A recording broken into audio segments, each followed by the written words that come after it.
But sometimes you find that a film is looked at solely for its content without any regard to the style or manner in which the story is told. And after all, that basically is the art of the cinema.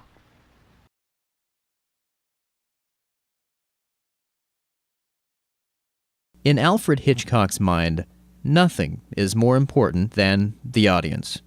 Everything is designed specifically to make his movie experience enjoyable for the viewer. Every possible way that could bring you into the story, the better, to draw you in to what the characters care about. One way he draws you in is with faces. That's the first thing you notice as you look through clips of Hitchcock films, the amount of emotions shown on the faces of the characters. Emotion, in Hitchcock's world, is the starting place. It's the ultimate goal of each scene, to get as much emotion as possible out of the characters. In his interview with film director and critic François Truffaut in 1962, Hitchcock explained, "The size of the image is important to the emotion, particularly when you're using that image to have the audience identify with it." So he used differences in proximity to the actor's face to get the emotional impact he wanted out of a scene.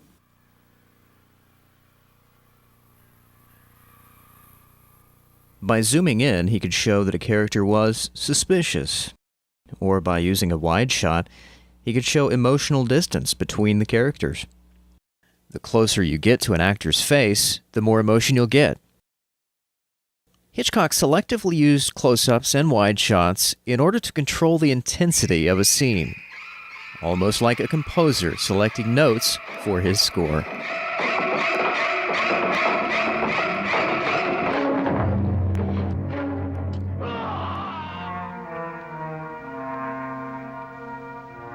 You'll notice that it's not done with dialogue. From his beginnings in silent films, Hitchcock believed that a story must be told in visuals.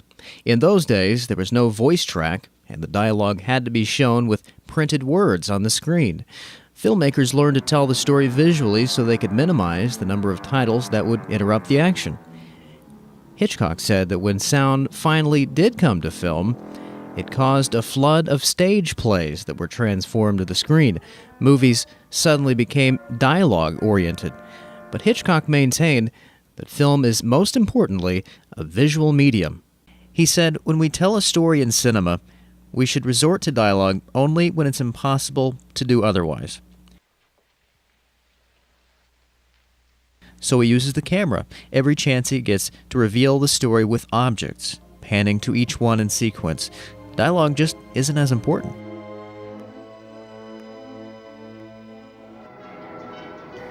Good example of visual cinema, this a scene from Rear Window. There's the street.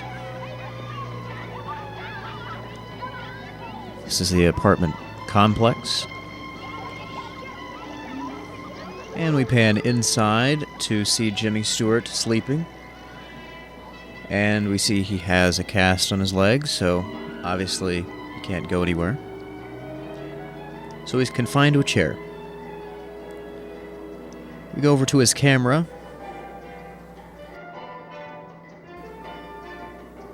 See some photographs. An explosion. Some other photographs. A war. So he must be a photographer. There's another camera, flash, that will appear later in the story. Now there's a woman, which is on the cover of a magazine, introducing us to the Grace Kelly character, which becomes a prominent role in the movie. In other words, we don't have pages to fill or pages from a typewriter to fill. We have a rectangular screen in a movie house. So what's wrong with dialogue? Nothing, really. Hitchcock says people don't always express their inner thoughts to one another. A conversation may be quite trivial, but often the eyes will reveal what a person thinks or needs.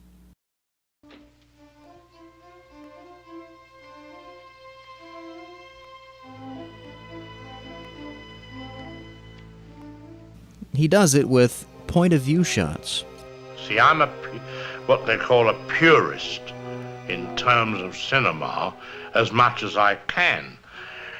Now, I'm inclined to go for the subjective. In other words, the point of view of an individual, so that visually you do a close-up of him, then you show what he is looking at. Then you cut back to the close-up and you see his reaction. This is a really good sample of the point of view shot, showing Hitchcock's technique on point of view. He sees the car, we see the car. He sees the man, we see the man. And so notice how it goes back and forth.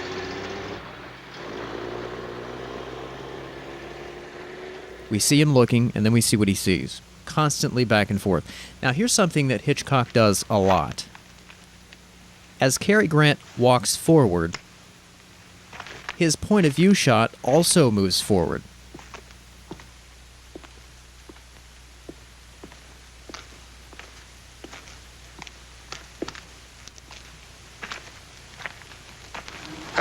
And of course, dialogue means nothing.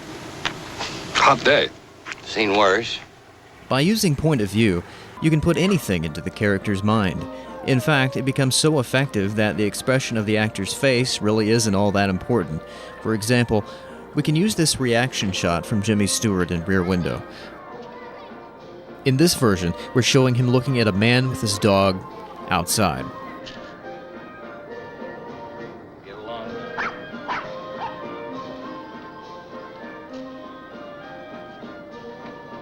Okay, now we can replace the shot of the dog with a good-looking woman. Same reaction shot of Jimmy Stewart. Suddenly, we perceive his thoughts differently. That's the power of point of view. The emotion is portrayed less by acting and more with what Hitchcock calls pure cinema.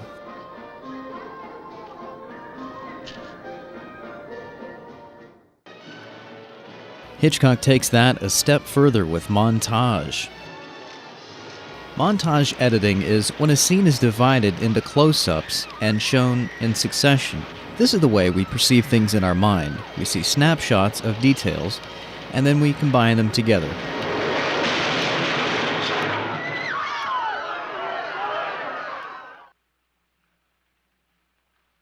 Hitchcock used montage especially during conflict. He said if you're going to show two men fighting with each other, you're not going to get very much by simply photographing that fight. More often than not, the photographic reality is not realistic. The only way to do it is to get into the fight and make the public feel it. Doyle!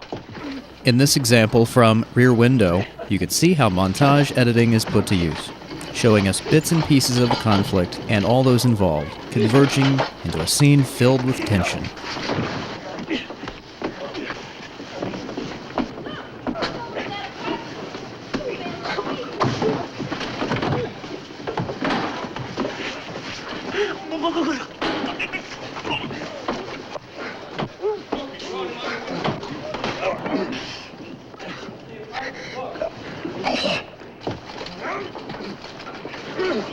Doyle!